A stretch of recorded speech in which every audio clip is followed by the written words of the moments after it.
Duna presenta La Tercera PM, las historias imprescindibles y una nueva mirada de los temas de hoy. Con Nicolás Vergara y Sebastián Rivas. La Tercera Auspicio de Enel. La Tercera PM en Duna. Sonidos de tu mundo. Ha sido un año marcado por la situación de la Iglesia Católica en Chile. Hoy día ocurrieron dos noticias que son bastante llamativas. La primera, la declaración del exobispo de Osorno, Juan Barros, todavía obispo, ante la Fiscalía. Por la serie de denuncias que existen, también la serie de casos que está involucrado, y además la confirmación de que el cardenal Francisco Javier Errázuriz, confirmación personal que le entrega, no participará no seguirá participando en el G9, el grupo de cardenales que asesoraba al Papa para la reforma de la Iglesia, algo que, si bien se esperaba, si bien está dentro de los plazos, también son señales que vienen a sumar al panorama complejo que ya desde hace un buen tiempo vive la Iglesia chilena. ¿Cómo leer estas señales? ¿Qué es lo que podemos estar pendientes en relación a la situación de Barros? ¿Y qué es lo que se espera en la Iglesia chilena en los próximos días y semanas? De todo eso conversamos hoy día en nuestro tema de hoy. Esto es La Tercera PM en Radio Duna. Esto es La Tercera PM. Sebastián Rivas y Nicolás Vergara están en Duna. 5 de la tarde con un minuto, les damos la bienvenida a La Tercera PM. Los saluda Sebastián Rivas y hoy día estoy con Leila Zapata, periodista de Nacional de La Tercera. ¿Cómo estás, Leila? Hola, bien, ¿y tú, Sebastián? Bastante bien. Día bastante noticioso para el Frente Iglesia, sí, sobre todo bastante. con esta declaración de Juan Barros. A ver, ¿qué es lo que se sabe? Siempre estas cosas se van filtrando a poco, son complejas, pero ¿qué es lo que podemos decir hoy día a ciencia cierta que sabemos de esto? Como en concreto, a ver, Juan Barros declaró por segunda vez respecto a estos casos relacionados con el obispado castrense. Recordemos que él ostentó el cargo de obispado castrense entre el año 2004 y el 2015, y bajo esa modalidad en que él era un funcionario público en rigor, al conocer un delito, la obligación es de denunciar. Entonces lo que busca la Fiscalía es saber si él tenía conocimiento de las denuncias por abusos sexuales que había dentro de la Iglesia de la Fuerza Armada en este caso, y si él tuvo conocimiento y qué hizo en su minuto, si hubo o no hubo una denuncia oportuna respecto a esta comisión de delitos, porque recordemos que en este caso el que está imputado es un ex capellán de la FACH, Pedro Quirós, además de otros dos al menos sacerdotes que estarían involucrados también en delitos sexuales cometidos al alero de este obispado castrense. O sea, Leila Zapata, hasta el minuto, y digamos, todo esto es materia de investigación, lo que se está viendo es eventualmente si Juan Barros podría estar en una figura similar o no de la de encubrimiento, en el caso más extremo. También en el fondo su testimonio puede servir para aclarar situaciones, para decir cómo fue. Él tenía un rol y tenía en el fondo una jerarquía en ese momento, pero está en ese rol y en el fondo con todo lo relacionado con el obispado castrense, en ningún caso con nada que tenga que ver con el obispado de Osorno, que fue quizás su intervención más pública, digamos. Sí, claro, o sea, él de hecho la declaración se presentó como obispo emérito de Osorno, pero ya cuando él asume en Osorno no tenía nada más que las críticas que se hacían públicas después de las acusaciones que, recordemos, hicieron las víctimas de Fernando Caradima, que fueron los primeros que lo acusaron de encubrir los delitos del párroco del Bosque, pero que nunca se logró establecer dichas imputaciones. En este caso ya hay una investigación formal, él, recordemos, está con el carácter de imputado, y claro, la primera vez que declaró por este caso fue porque la causa del obispado castrense estaba en manos de la Fiscalía Metropolitana Sur, que comanda el fiscal Raúl Guzmán, pero por decisión del fiscal nacional Jorge Abbott, la causa finalmente quedó en manos del fiscal Emiliano Arias en Rancagua, y es precisamente que el fiscal lo llama a declarar para que en el fondo complemente esta primera declaración que, recordemos, prestó el 6 de septiembre pasado en las dependencias de la Brigada de Delitos Sexuales acá en Santiago. Ahora, Leila Zapata, entonces, en este caso específico, para ver si se entiende bien lo que dices, la interrogación que le hace, digamos, la Fiscalía de O'Higgins, encabezada por el fiscal Emiliano Arias, tiene que ver casi específicamente con el caso del sacerdote Quirós, digamos. Sí, claro. Dentro de las situaciones que hay, es este caso con el que se quiere buscar información, digamos. Exactamente, porque es ahí donde está la mayor cantidad de pruebas y las denuncias que tienen en este minuto la Fiscalía, aunque sí se deja abierta la puerta, y lo dice hoy día el fiscal jefe de alta complejidad de Rancagua, Sergio Moya, al término de la declaración, que efectivamente él podría volver a ser llamado por el eventual encubrimiento de otros delitos dentro de la Iglesia en este encasillamiento del obispado castrense. Ahora, Lilia Zapata, en este panorama de la Iglesia uno va haciendo de poquito comparaciones. Sí, claro. A ver, en el caso del arzobispo de Santiago, cardenal Ricardo Sati, él ocupó su derecho a guardar silencio cuando fue citado a declarar. Entiendo que en el caso de Juan Barros esto no ocurrió y que él sí prestó declaración. Sí, claro, de hecho es una línea que él mantuvo en su primera declaración, que duró cerca de 4 horas, esta duró más de 3 horas y media, que llegó acompañado de su abogado, y él en las 2 ocasiones renunció a su derecho a guardar silencio, una situación que recordemos también aplicó Raúl Asbun, el sacerdote, como promotor de la justicia, quien también declaró ante la Fiscalía y de hecho aportó después antecedentes nuevos ante el OS9 de Carabineros. No así como ha ocurrido con las altas cúpulas de la Iglesia, por ejemplo, el obispo Duarte de Valparaíso, quien se acogió a su derecho de guardar silencio. De hecho, él iba a declarar hoy día junto con Barros, o sea, no al mismo tiempo, pero el mismo día él estaba hoy día nuevamente citado a declarar. Sin embargo, su defensa solicitó aplazar esta declaración porque no tenía todos los antecedentes a la vista de la carpeta investigativa. Lo mismo ocurrió con Esati, que todo el mundo ya sabe, y hay que ver qué va a pasar, por ejemplo, ahora con Francisco Javier Errázuriz. Que también, digamos, hoy día se va a ser citado, se supo que va a ser citado a declarar, claro, en calidad de imputado, en este caso, digamos. Exactamente. Recordemos que hay una querella presentada por una de las víctimas del sacerdote Jorge Laplagne, quien denuncia a este sacerdote por delitos sexuales cometidos en la comuna de Ñuñoa y otras comunas de Santiago, y esta víctima señala que en el año 2010 él se atrevió a hacer esta denuncia interna en la Iglesia Católica, y que esa denuncia interna la recibió efectivamente Francisco Javier Errázuriz en su rol de arzobispo de Santiago, y que lo derivó hacia la Cancillería del Arzobispado, que en ese minuto estaba a cargo del vicecanciller Óscar Muñoz, que hoy día está formalizado por abuso sexual. A ver, o sea, en el fondo, en esta trama, digamos, no estamos hablando de que son los mismos casos, no, pero sí uno efectivamente va viendo cómo hay distintos comportamientos. Juan Barros declara, hay otros sacerdotes y obispos que están haciendo una estrategia de no declarar, tratar de ver todos los antecedentes, incluso levantar casos, digamos, de si esto es lo que se debiera hacer o no, y pedir sobreseimiento, como el caso de Ricardo Sati, que está diciendo, bueno, esto, ¿dónde me deberían juzgar? Es en la Fiscalía de Rancagua, es en otro lugar, y también va ganando tiempo. Bueno, de hecho, hoy día la causa en sí está paralizada judicialmente. Hoy día la Fiscalía de Rancagua no tiene tribunal para litigar la causa, por ejemplo, de Óscar Muñoz. ¿Por qué? Porque después de que se resolvió esta orden de no innovar a partir de lo que pasó con los allanamientos en Valparaíso, la defensa de Óscar Muñoz apeló a esta incompetencia que había señalado la Fiscalía y que le había propuesto al Tribunal de Rancagua al quitarle un delito.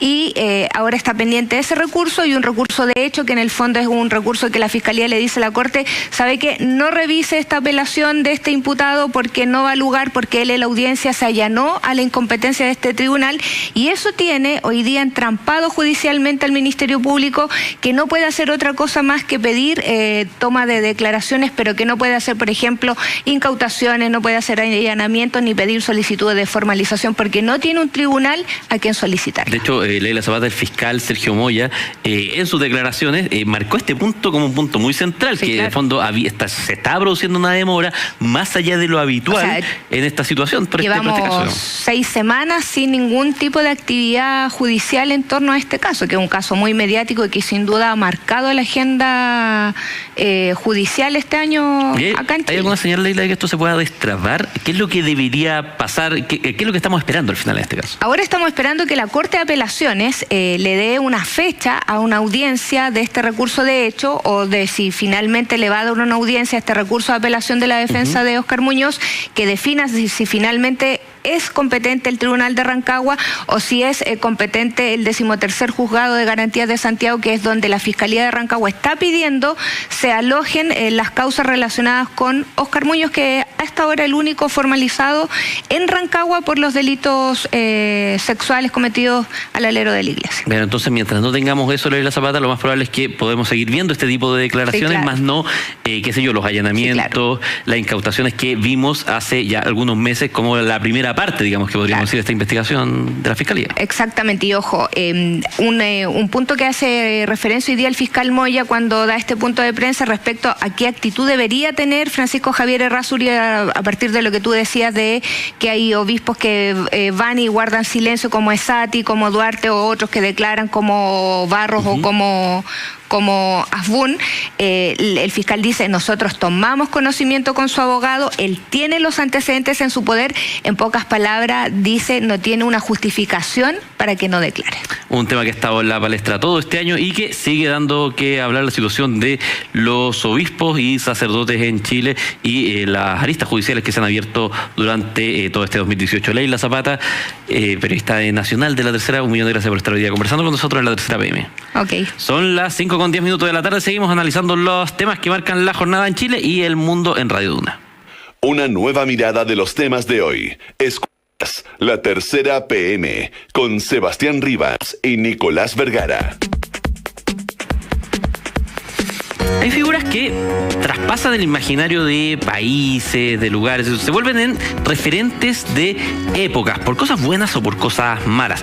Si uno habla de Joaquín El Chapo Guzmán, es seguro que todos tengamos algo en la cabeza que nos refiere a este personaje, que hoy día es el sinónimo casi máximo que uno podría hablar de las drogas, del narcotráfico, como quizás en su época lo fue Pablo Escobar. Desde esta semana se está realizando el juicio en Nueva York, un juicio que puede ser bastante complicado para las perspectivas del Chapo Guzmán, pero que además también va trayendo muchos elementos, aparte del resultado mismo que se verá, de la vida y cómo operaba el que uno podría decir hoy día que es, de nuevo, el símbolo máximo del narcotráfico a nivel mundial. Fernando Fuentes, su editor de Mundo de La Tercera, bienvenido acá a La Tercera PM para conversar de nuevo este personaje que es uno sin ánimo de hacer un juicio de valor, pero es fascinante en términos de la cantidad de cosas que ocurrieron. Si uno se acuerda de cómo fue capturado, se fugó, luego fue capturado después de tener una reunión con Sean Penn, con Kate del Castillo. Es un personaje de novela este Chapo Guzmán.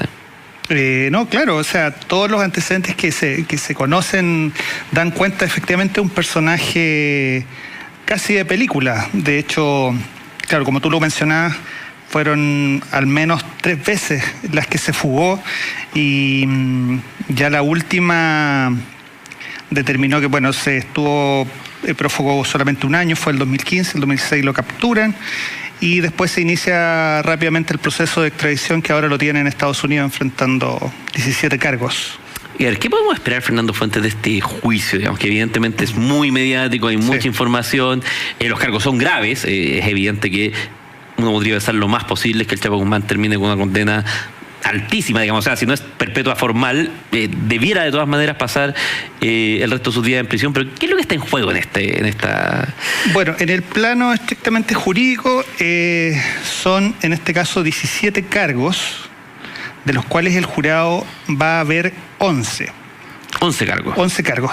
Extrañamente, de entre los cargos, la prensa norteamericana destaca que no hay ninguno por homicidios. ¿No hay ninguno por homicidio? Sí.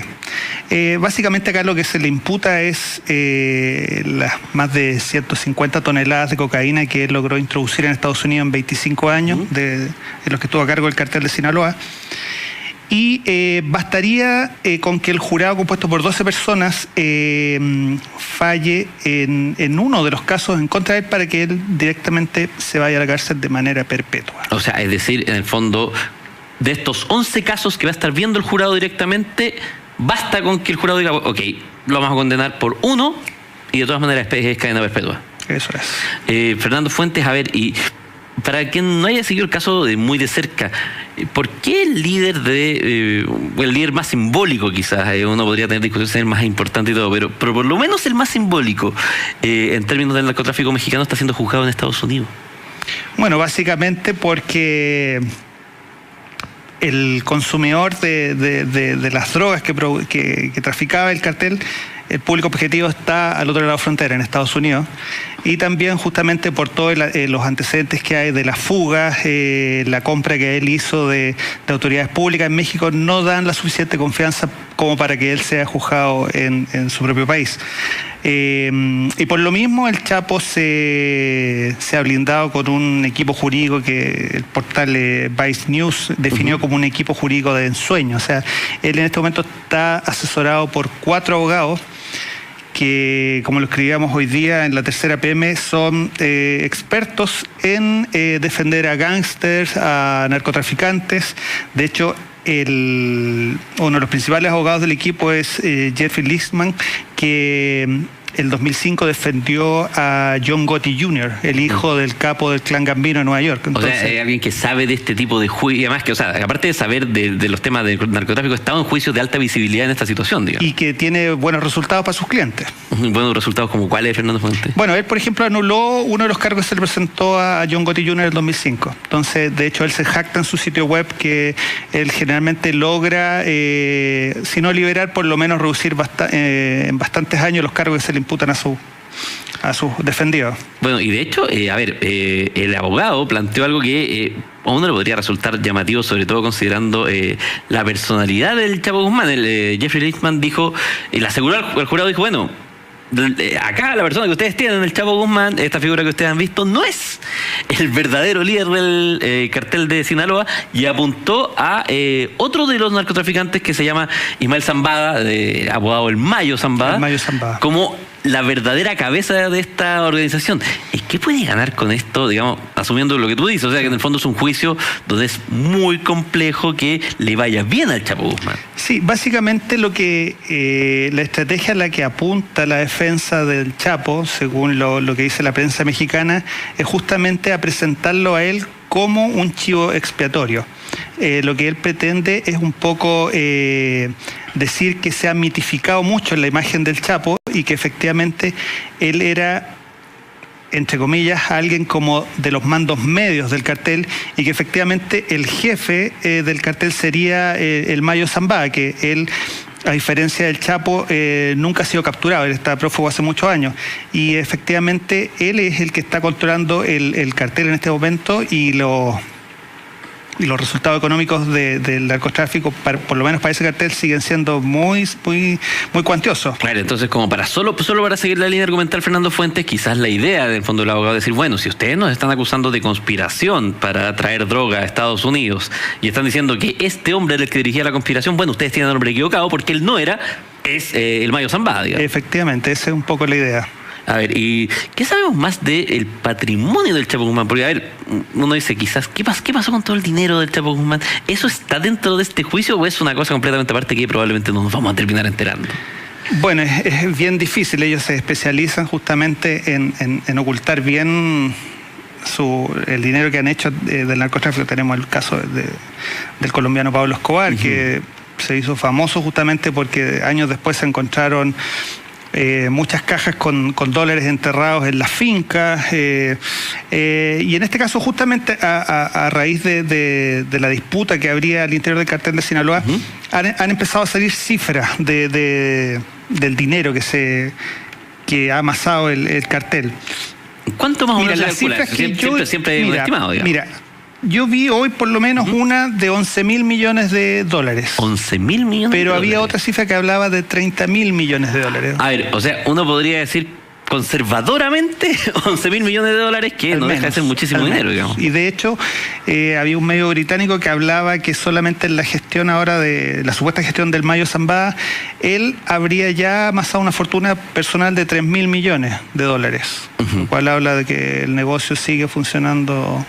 Claro, y lo otro es que, el Chapo Guzmán, que tiene bastante poco que perder ya a esta altura, en su estrategia no solo apuntó al Mayo Zambada, sino que lanzó bombas a su abogado Jeffrey Lichtman, como que dijo, bueno, a ver, se le pagan sobornos al actual y al anterior presidente de México, con lo cual obligó a Enrique Peña Nieto y a Felipe Calderón, los dos, los que públicamente han tenido una postura durísima contra el narcotráfico, incluso han tenido esto que se bautizó como la guerra contra el narcotráfico, a tener que salir a decir, a ver, esto es una mentira del porte de un buque, digamos.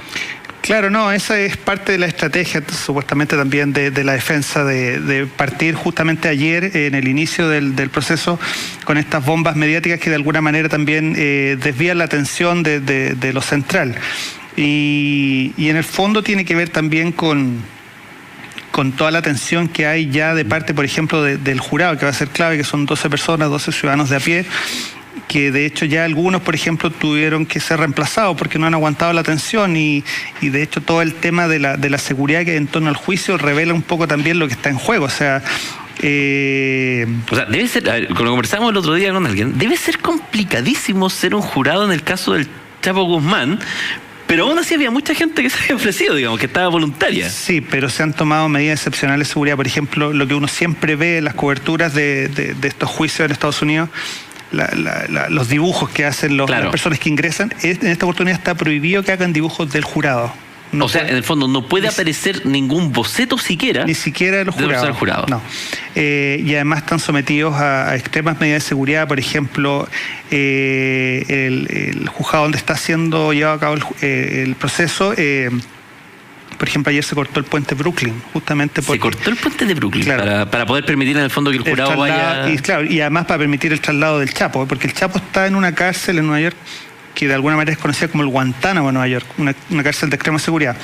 Y el tema es que él fue trasladado y está siendo custodiado en otro recinto en Nueva York.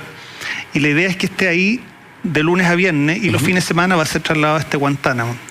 Pero eso también habla, me imagino, del operativo de seguridad que hay desplegado en la eventualidad de que alguien intenta hacer un rescate, porque me imagino que este centro donde está siendo custodiado de lunes a viernes no debe ser tan de extrema seguridad como este Guantánamo. Claro, sobre todo, Francisco Fuente, porque este juicio, a ver, no es un juicio eterno, no, pero tiene un plazo que es al menos de cuidado para este tipo de operativos, que son, entiendo, más o menos 4 meses. Eso es la cifra que se está barajando hasta ahora, por lo menos 4 meses. Entonces, con eso lo que implica es que probablemente vamos a estar viendo esto al menos hasta, si uno saca las cuentas muy rápidas, febrero, quizás es que se muere un poco más marzo, pero que el Chapo Guzmán en el fondo va a estar durante todo ese tiempo probablemente siendo requerido, va a tener que prestar testimonio, van a estar los testigos, por lo tanto vamos a tener harta noticia durante todo ese plazo. Y va a haber tiempo para eventualmente, si alguien se osara intentar rescatarlo, como pasó en México más de una vez.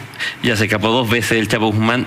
Se ve complicado que lo haga una tercera vez en Estados Unidos, pero por eso están tomadas todas las precauciones sobre este narcotraficante, 61 años, es una de las figuras más reconocidas del mundo en esa área. Y de nuevo, el juicio que comienza, yo creo que va a traer también muchísimos antecedentes. Decían, más de 300.000 páginas de documentos, al menos 117.000 grabaciones de audio, fotos, videos y 16 testigos. Uno entendería que en este caso lo más probable es que los testigos sean pocos, digamos. Hay un riesgo que yo creo que hay mucha gente que no quiere correr, digamos. Sí. Fernando Fuentes, su editor de Mundo de la Tercera, muchas gracias por estar conversando hoy día con nosotros en La Tercera PM. La Tercera PM trae a ustedes gracias a Enel. ¿Cuál es la energía que te mueve en esta Teletón? Sea cual sea tu energía, cree en ella. Enel, la energía que nos mueve en esta Teletón. Teletón 2018, 30 de noviembre y 1 de diciembre, el regalo de todos. Son las 5 de la tarde con 22 minutos. Nos vamos a una pausa y al regreso viene el panel de los miércoles. Está Nicolás Vergara, está también Gonzalo Cordero, estamos esperando a Max Colodro, que debería llegar unos minutitos. Con ellos vamos a conversar sobre esta semana bastante movida en el ámbito político nacional, que es lo que nos deja. Hay una realineación de fuerzas que pasa del Frente Amplio. De todo eso vamos a estar conversando a la vuelta de estos comerciales. Esto es La Tercera PM. Usted escucha Radio Duna. En Duna escuchas La Tercera PM con Sebastián Rivas y Nicolás Vergara. El aroma de una copa de pisco con quemado se transporta al Valle de San Félix en la región de Atacama, donde el viento mueve las parras centenarias del sector y sus delicadas uvas comienzan a liberar en el aire una exquisita mezcla de notas cítricas, frutales y dulces. Soy Eduardo Mulet y pertenezco a la tercera generación de maestros destiladores de Horcón Quemado. Horcón Quemado, el pisco legendario de San Félix, Atacama. El secreto es disfrutarlo con moderación. Producto para mayores de 18 años. ¿Cuál es la energía que nos mueve en esta Teletón? ¿La que usamos cuando creemos en la felicidad? ¿O la que nos hace vivir el presente? ¿La que nos ayuda a perseguir nuestros sueños? ¿La que nos hace pensar en el futuro? Porque todos tenemos una energía interior que nos ayudará a llegar a la meta. Sea cual sea tu energía, cree en ella, en él, la energía que nos mueve en este Teletón. Teletón, el regalo de todos. 30 de noviembre, 1 de diciembre. Los proyectos de Sinergia Inmobiliaria están llenos de detalles que te hacen sentir en casa. Conoce Condominio Taiken, ubicado en Brisas Norte de Chicureo. Casas chilenas y mediterráneas de 117 metros cuadrados hasta 140 metros cuadrados. Además cuenta con amplios terrenos, desde 6.290 UFs. Para más información visítanos en isinergia.cl. Sinergia Inmobiliaria, espacios bien pensados. El mundo ha cambiado. Hace 20 años no existían las redes sociales. El comercio online era impensado. Aún estaban las Torres Gemelas. Y hace 20 años nació MBI Inversiones. Lo que vino después es historia. Por eso, al cumplir estas 2 décadas, renovamos nuestro compromiso de crecer junto a nuestros clientes, coinvirtiendo en los mismos instrumentos que les recomendamos. Porque su éxito es nuestro éxito. Hoy celebramos 20 años creciendo juntos. MBI Inversiones, fondos de inversión, wealth management, corredores de bolsa. www.mbi.cl. OnePay presenta un gran salto en la manera de comprar. Un gran salto de... Amiga, nos vamos a quedar sin entrada para el concierto. Convierte tu celular en una billetera digital. Descarga la app de OnePay. Ingresa una de tus tarjetas Visa, Mastercard, Magna, American Express o Diners Club solo una vez y realiza transacciones de forma moderna, rápida y segura, con respaldo de WebPay. OnePay, un nuevo producto de Transbank. Invertir es simple. Cuando se preocupan por ti, cuando cuentas con expertos, cuando tienes toda la información que necesitas, cuando la buena asesoría es permanente. Por todo esto, en Larraín Vial hemos sido destacados como mejor entidad asesora de clientes de alto patrimonio en Chile por las revistas filiales de The Financial Times, PWM y The Banker. Ser reconocidos nos llena de orgullo, sobre todo cuando se trata de entregar la mejor asesoría a nuestros clientes. Conoce más en larrainvial.com. Larraín Vial, invertir es simple. Visita la increíble ciudad de Dubái. Recorre sus modernos malls, conoce la arquitectura más innovadora o explora sus desiertos. Salta a la aventura en sus parques de diversión. Deleítate con su gastronomía y asómbrate con sus tesoros. Descubre Dubái en tus vacaciones o haz una parada en viaje antes de llegar a tu destino final. Vuela con Emirates a Dubái desde Santiago vía Sao Paulo. Para más información, visita www.emirates.cl. En Banchile Inversiones llevamos 36 años junto a ti, acompañando tus proyectos y tus decisiones de inversión. Nuestros expertos en soluciones activas trabajan en una búsqueda continua de las mejores oportunidades en el mercado, entregándote información oportuna de acuerdo a tu perfil de inversionista, tus objetivos y necesidades. Para seguir construyendo juntos, contacta a tu ejecutivo o ingresa a banchileinversiones.cl. Banchile Inversiones, soluciones digitales para optimizar tu tiempo. Productos ofrecidos por Banchile Administradora General de Fondos S.A. y Banchile Corredores de Bolsa S.A. Es hora de cambiar. El futuro de tu empresa es ahora. No te quedes atrás y comienza un 2019 con toda la gestión de tu compañía en línea. Cámbiate a Defontana y comienza a operar con el único software ERP 100% web. Solo hasta el 16 de noviembre. Contrata Defontana ERP para medianas empresas por 2.490.000 pesos al año. Revisa esta oferta en defontana.com. Defontana es crecer ahora. Revista ED presenta Pasar ED. Te invitamos a conocer las más exclusivas tiendas con lo mejor en decoración, diseño y moda. Disfruta de música en vivo, talleres, actividades para niños y mucho más. Te esperamos desde el 14 al 18 de noviembre en el Parque Bicentenario, Vitacura. Un panorama para todos. No te lo pierdas. En Duna, abrimos el debate. Escuchas La Tercera PM con Nicolás Vergara y Sebastián Rivas. 5 de la tarde con 28 minutos de este día. Estamos a 14 de noviembre, miércoles. Ya va avanzando el año. Ya queda nada, Nicolás Vergara, para el final de año. Pero parece que todavía vueltas políticas quedan hartas quedan harta sorpresa. No sé, veamos. Pues veamos. ¿Cómo está, Sebastián? ¿Qué tal la vida? Muy bien. Don Gonzalo Cordero, ¿cómo está usted? Don Nicolás, Sebastián, Max, buenas tardes. Un agitado Max Colodro. Sí, buenas tardes. Que llegó acá viniendo desde la quinta región, respetando todos y cada uno de los puntos de la nueva ley de convivencia vial. Sobre todo a 50 km por hora, y había unos ciclistas, no podía dejar el 1,5 metros, entonces iba detrás de los ciclistas, y por eso que llegó al justo. Hablemos de política, muchachos. A ver, entretenía la cosa. Bueno, es que yo tengo ahí un matiz de discrepancia. ¿Está de verdad pasando algo? ¿Hay quienes estén, comillas, moviendo hilos? ¿Hay un movimiento político o estamos en el medio de una suerte de desconcertación? O sea, hay mucha gente desconcertada en todos los amplios espectros de la palabra. Gonzalo Cordero, Max Colodro. Bueno, es que si eso es así, Nicolás, si hay mucha gente desconcertada, yo creo que eso... Tu misma expresión apunta más bien al mundo que alguna vez fue concertación. ¿Ah? Yo creo que el término lo usa exprofeso, digamos. Exactamente. Y creo que ese es un factor. O sea, a uno le da la impresión que hoy día el desorden está más claramente instalado en un sector.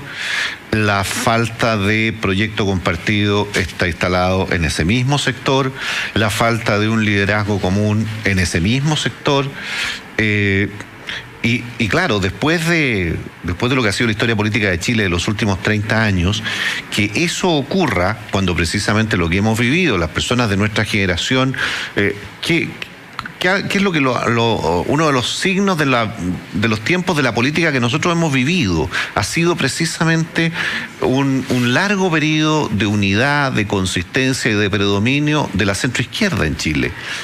Y es un hecho totalmente nuevo, es algo novedoso, es algo que nos abre a un ciclo diferente el ver que ese periodo se acabó. Ahora, pero en el fondo, si uno ve al diputado Leonidas Romero, uno va al diputado Leonidas Romero, ve las pugnas entre Sandón y Monkeberg, los problemas de Moreira, y las afirmaciones de Moreira respecto de algunos personajes, tampoco está tan ordenada la cosa al otro lado.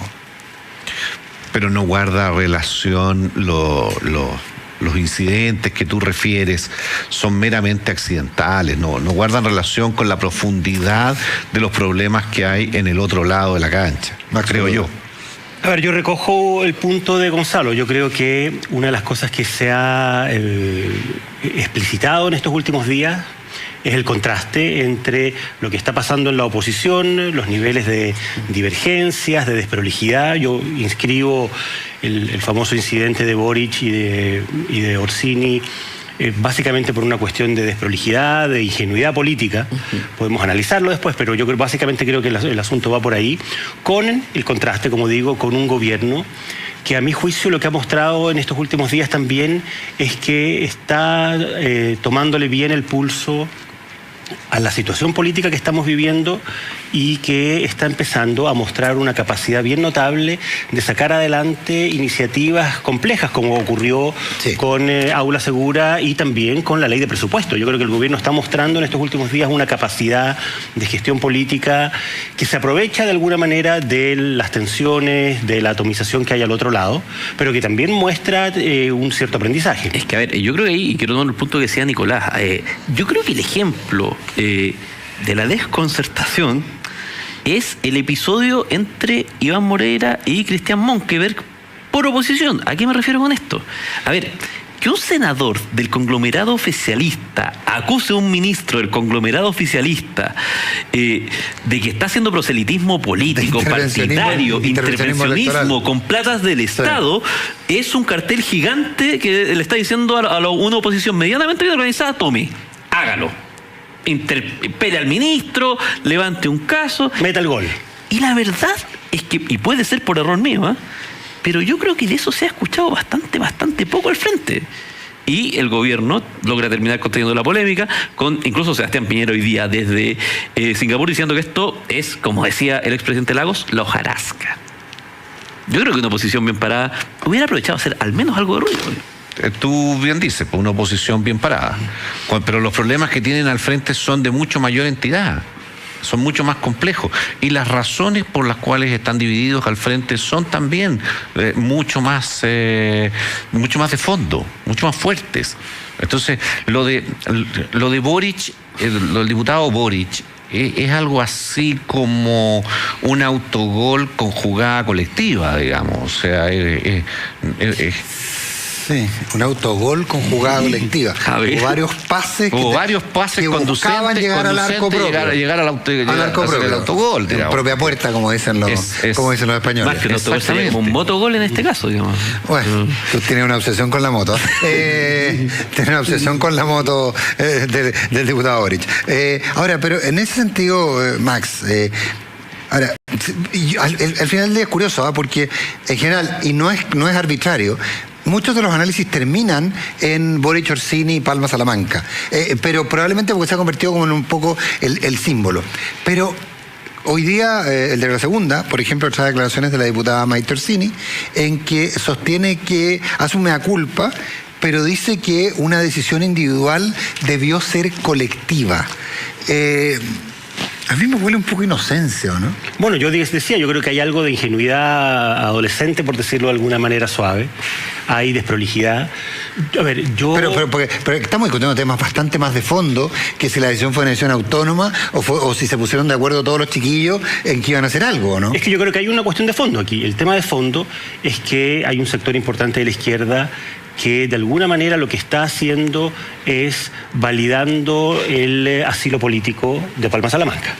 Y lo que hace es pagar el pequeño impuesto de decir rechazo el crimen de Jaime Guzmán, me parece condenable, entre comillas, pero considero que las condiciones en las cuales se juzgó ese crimen hacen válido el que se le conceda hoy día el asilo político, lo cual es a mi juicio una contradicción en los términos. O sea, condeno el crimen, pero considero que el crimen debe quedar impune. ¿Por qué? Porque las condiciones en las cuales se juzgó ese crimen no eran adecuadas a un régimen plenamente democrático. Eso no tiene sentido. No, perdón. Eso, abonando a lo que dice Max, ¿habría alguna lógica si hubiera alguien diciendo, mire, esas condiciones llevan a que se haya condenado a alguien de cuya culpabilidad razonablemente uno puede dudar? Pero ese no es el caso. O esas condiciones llevaron a que a la persona se le impusiera una pena desproporcionada para el delito por el que se le condenó. Tampoco es el caso. Uno podría preguntarle a la misma gente que plantea ese argumento. Bueno, en esas mismas condiciones, año 91, 92, 93 en Chile, se juzgó a Manuel Contreras y se lo condenó por el crimen de Orlando Letelier. ¿Eso quiere decir que el juicio también es inválido? Claro. Porque de algún modo lo que se está diciendo es la justicia no estaba en condiciones, no estaba funcionando con los criterios de normalidad. Yo le hice esa misma pregunta al diputado Gabriel Boric y lo más probable es que te digan que no. No, dijo que las situaciones eran distintas.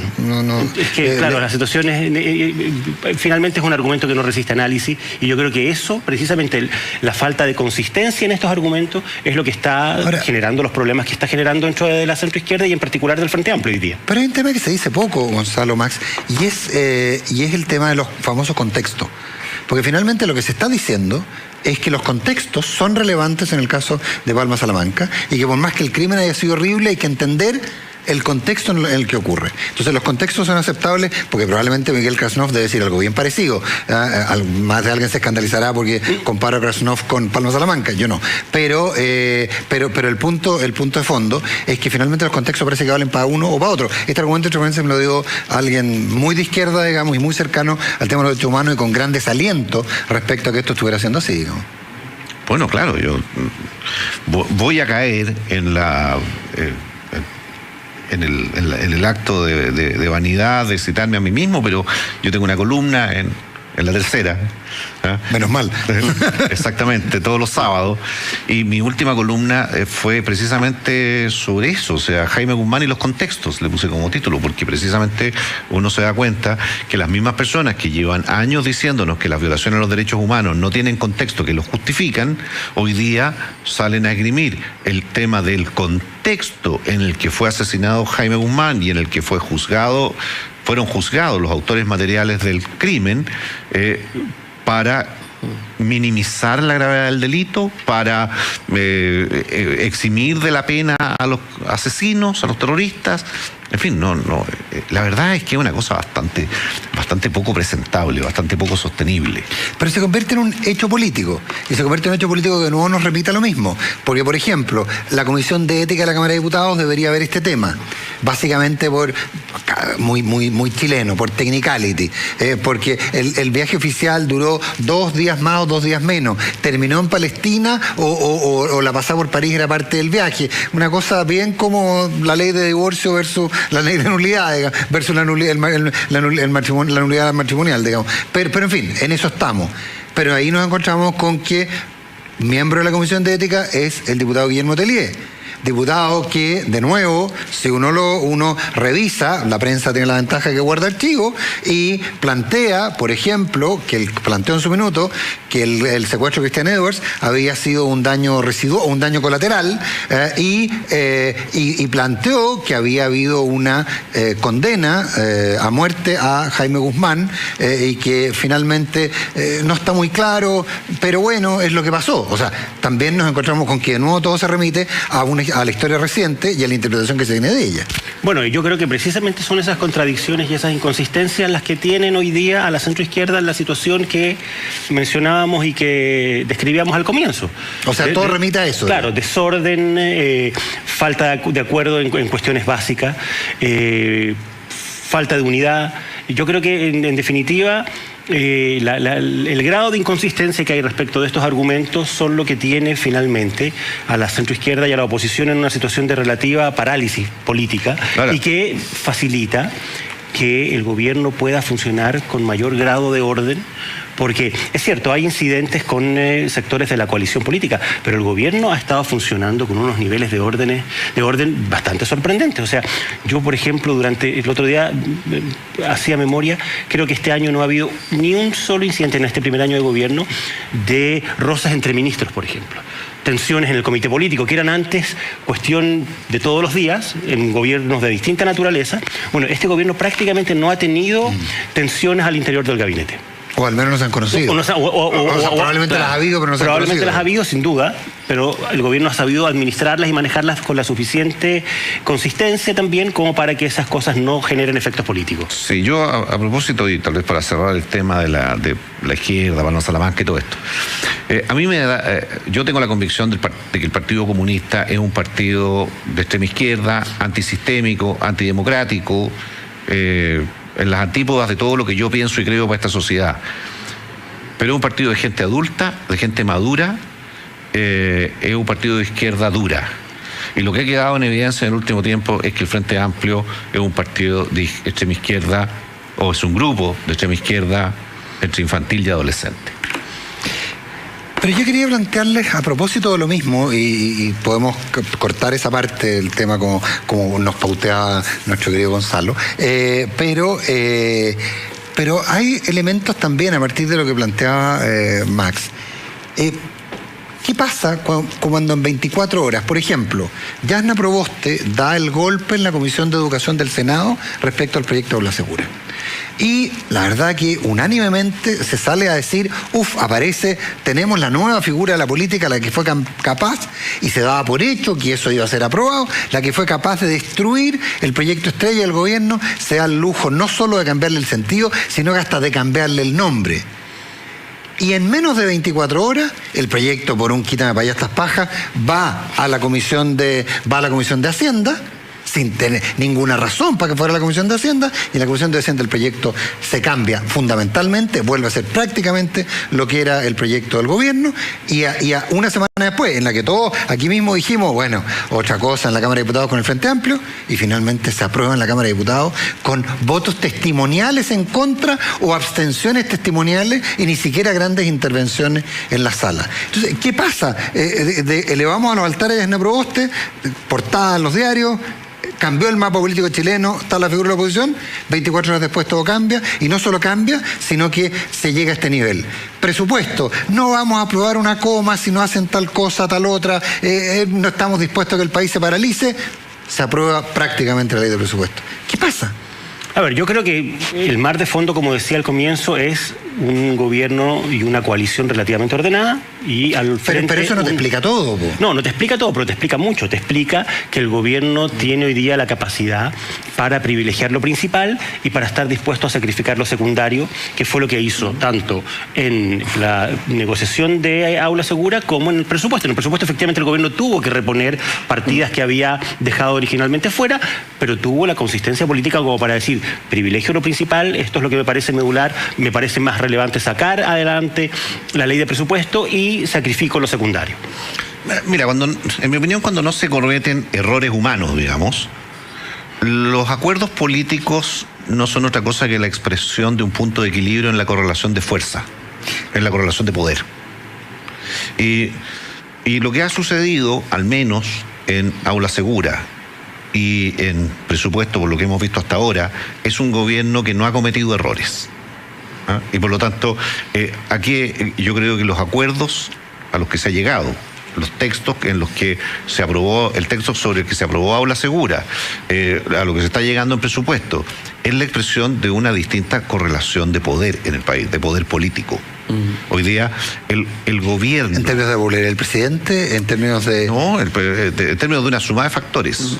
El gobierno tiene efectivamente minoría en el Congreso, pero la mayoría opositora está tan dispersa, está tan disgregada, tiene tantos problemas entre ellos, y el gobierno ha sido capaz de manejar la agenda de una cierta manera que la oposición no tiene fuerza suficiente en esos ejes y con la conformación que tiene hoy día para hacer más de lo que ha hecho. ¿Planificación o suerte? Y yo te agrego un factor que lo acabas de mencionar tú, Nicolás.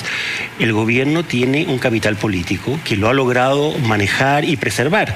El gobierno ha subido las encuestas, ha bajado las encuestas. Esta semana efectivamente se pegó una bajada fuerte en Criteria y en la encuesta Cadem también.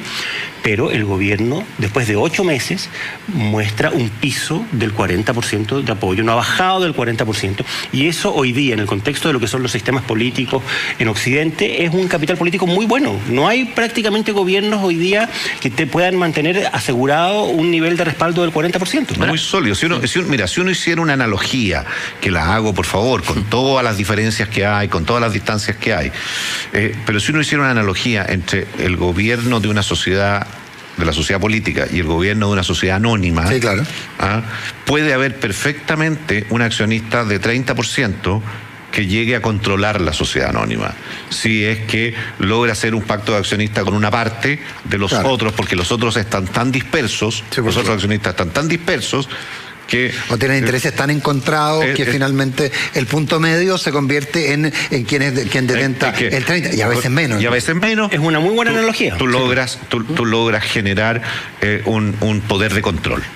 Ahora, hay una cosa que me parece súper interesante, porque estamos mirando sobre la parte oficialista y está muy bien, pero hay cosas llamativas que han estado pasando dentro de este mismo eje. ¿Vieron ustedes un hilo en Twitter de Giorgio Jackson explicando por qué había apoyado finalmente el acuerdo en presupuesto?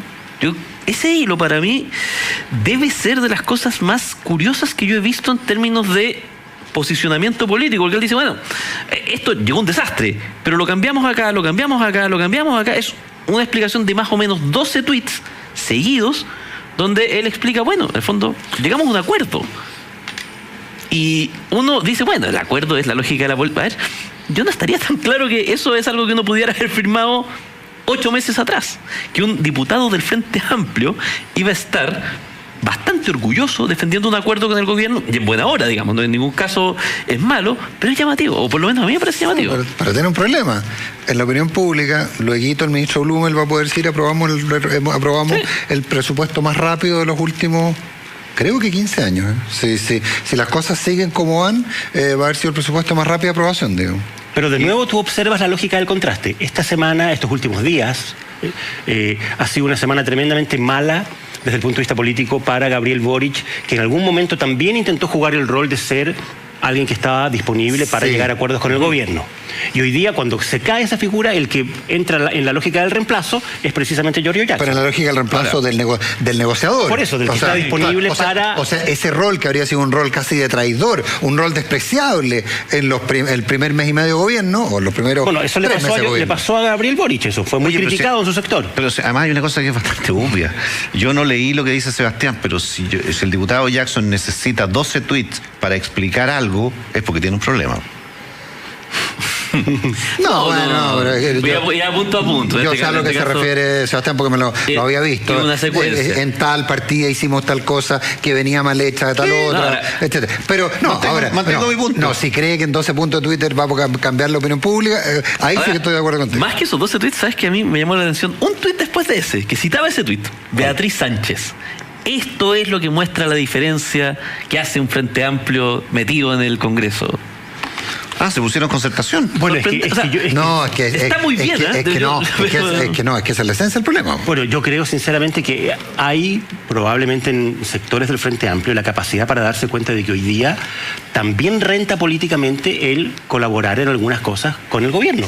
Le pasó a Gabriel Boric cuando se decide a entrar a la Comisión de Infancia, y le pasa ahora también a Giorgio Jackson, porque yo creo que ellos se dan cuenta, pueden tener muy dañadas muchas antenas, pero hay algunas que funcionan, y por lo tanto les permite percibir que esto también genera capital político. La explicación del acuerdo, quiero ser textual, Beatriz Sánchez dice, para esto llegó el Frente Amplio. Para colaborar con el gobierno de Sebastián Piñera. No, para salvarlo. Esa es una gran conclusión. No, yo creo que no se puede decir nada más. Sebastián Rivas, ¿puedes repetirlo, Max Colodro? Para esto llegó el Frente Amplio, para colaborar con el gobierno de centro derecha en Chile. Gonzalo Cordero no quiere agregártelo nada más. No, yo tampoco. ¿La fiscalía descansa? La defensa descansa, yo de aquí para adelante. ¿Qué más voy a decir? De aquí para adelante no digo nada. Max Colodro pagó el atraso. Gonzalo Cordero, gracias por estar con nosotros. Sebastián, muchas gracias. Nos vemos mañana, Sebastián. Nos vemos mañana.